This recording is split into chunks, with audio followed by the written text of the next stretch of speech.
சிவராத்திரி தோன்றிய வரலாறு உங்களுக்கு தெரியுமா? புராணங்களில் சிவராத்திரி தோன்றிய வரலாறு பலவிதமாக விவரிக்கப்பட்டுள்ளது. மகா சிவராத்திரி என்பது சிவபெருமானுக்கான மிக முக்கியமான விரத நாளாகும். சில புராணங்களின்படி இது சிவன் பார்வதி திருமண நாள் என்றும் சிவனின் ஆனந்த தாண்டவம் நடந்த புனித நாளும் என்றும் கூறப்படுகிறது.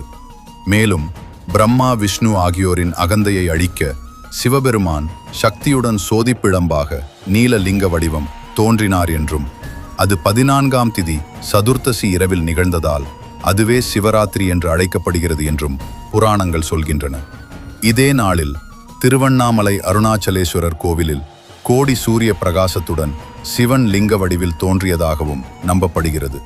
இந்நாள் உடலையும் மனதையும் பரிசுத்தமாக்கி 4 யாமங்களிலும் சிவ வழிபாடு செய்து விரதம் இருந்து சிவன் நினைவில் மனம் ஒன்றி போகும் மிக புனிதமான தினமாக கருதப்படுகிறது.